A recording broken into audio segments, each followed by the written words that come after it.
Okay, let me try and pick up where I left off here. So as we just went through here, I'm going to go ahead and take the RSI off because it's redundant. I don't need it because I have the McGinley. So I wanted to focus here on the volume zone oscillator. I think this is an underappreciated indicator. Again, is when I started talking about how you want to diversify what you have underneath, that some sort of volume representation is probably going to help you more than it's going to hurt you than to be oblivious to it. Now, the VZO is an interesting example of it, but there's actually a lot more to it than you might realize at first glance. So inherently built into the coding of this is both a 60-period EMA as well as an ADX, but it's hidden by the indicator's reflecting it, but if you didn't know what it was showing you, you wouldn't know this. So all I've done is add them here so you recognize, boy, this is actually giving me a lot more information than I realized at first glance. I always thought it was, well, I guess we're oversold, overbought.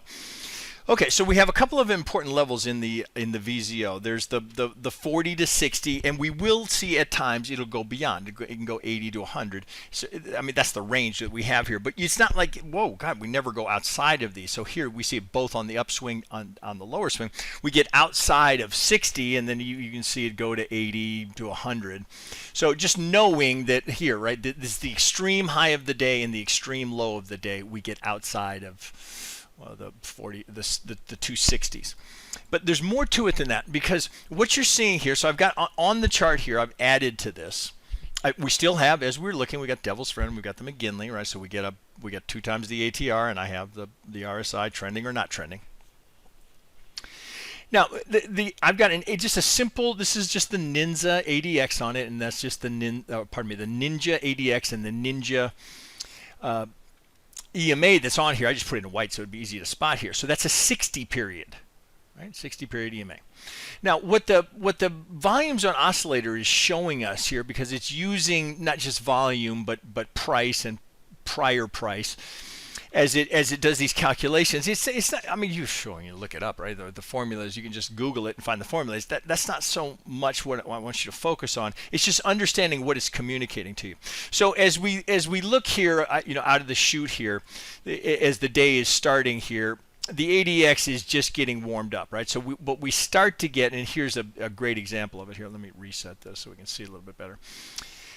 The ADX is a reflection of trend strength, right? So it tends to be that this is a kind of a key area here. This is from 18 to 25, and so this can be kind of a chop zone. You may perhaps threatening to trend. Many people will tell you above 18, and that's actually how the VZO is coded. I use both the 18 and the 25. As a matter of fact, the Ninja ADX defaults to the setting at 25. I just add the 18 as well, is because I know that can be a trigger, and often that's well, you see it here, right? There's a little range that that the ADX will stay in. But when we get above, right here, when we get above 25, well, obviously, if we're 25, we're above 18. We are in strength of trend.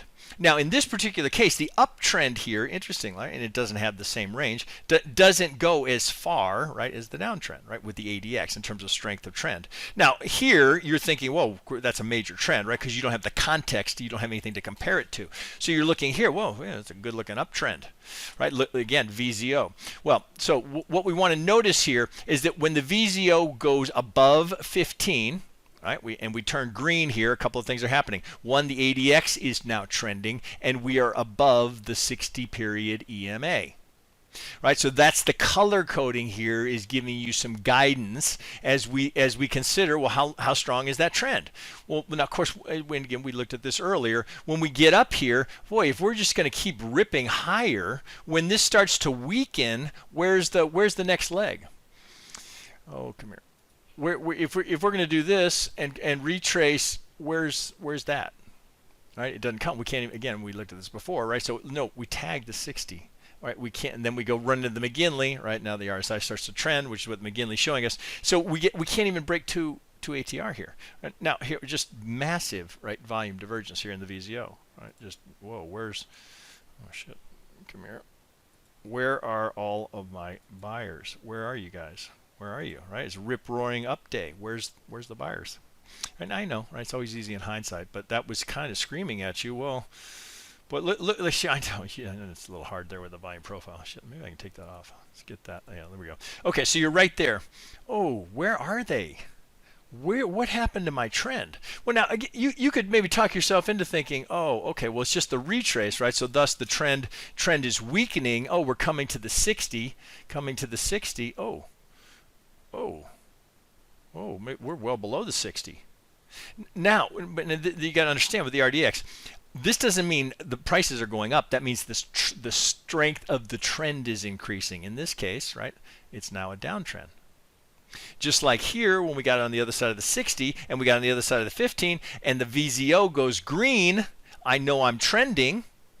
Well, I'm in the context of I'm above the 18, above the 25. I'm above the 60. No, look at the McGinley, right? So RSI is above 52. So I'm trending here. Right now, again, I don't have the comparative context. That looks like a pretty good trend, right? We're getting up to 30, 40. All right, that's a decent sized trend. But now look at the comparison. So now we start to come down again. Now look at them all together, right? Look at the devil's friend, right? 2 ATR. Look at the McGinley, right? The RSI is below 48. Look at the 60 period. Oh, we're underneath, right? So look at the color of the VZO. So sellers, sellers, sellers, and the strength of this trend is increasing. But I don't need to see that. I don't need that ADX under there because the VZO is giving it to me. Right? I know here, right? I'm above 18, right? So the VZO is 18, not 25. So when it goes red, it means I'm above 18. That's the green line. Now as we start to trend, right? Red, red, red, red, right? Obviously, right? So we come back here now. We're threatening here. So no, here, look, the McGinley turns green just as I'm like, oh, maybe I'm gonna keep trending. But you kind of have to look at it with your crosshair. Come here. Oh, come here. There we go. Okay, so as we come down, look at how the trend is faltering. Well, now see, it was a strong downtrend, so this would make sense. Oh, the downtrend is now weakening because we're going up. Right, so that doesn't mean it's not that this couldn't turn into a big uptrend. It's just the strength of the downtrend is diminishing because we're going up, right? So the ADX is going down. Now we get into this chop period here. Now, so if you were thinking, oh, I know that's annoying. Hang on. If you were thinking, oh man, this is all that's happening here is this, and we're going hard. Boy, that's not what you'd expect to see here.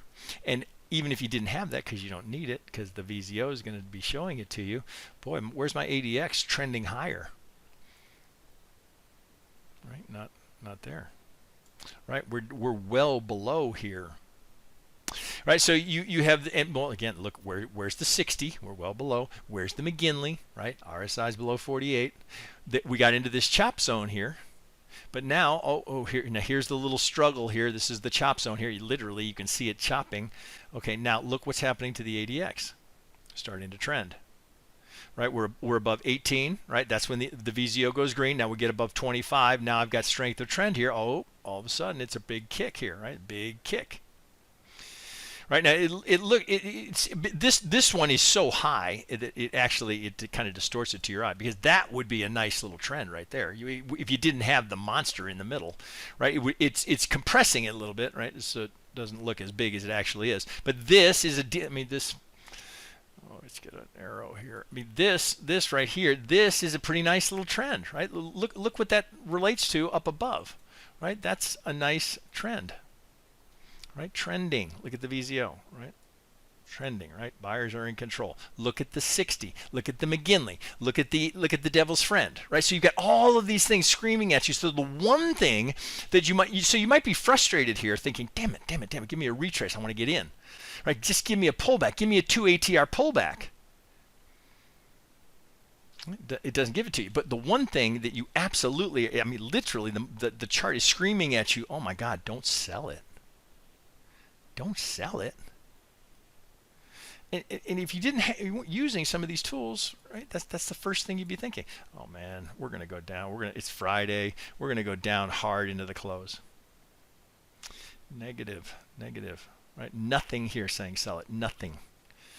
You're just a frustrated buyer here. You're not getting a depth of retracement to make it for a better entry, right? So you're going to have to take a fly. Now, again, kind of back to why micros, maybe you could take that little retrace here of this order block here in micros. You'd be a little uncomfortable. Oh, it's not. I'd be a little uncomfortable with that in a full size here. If you're taking 2-3 lot, maybe you're only taking a single there.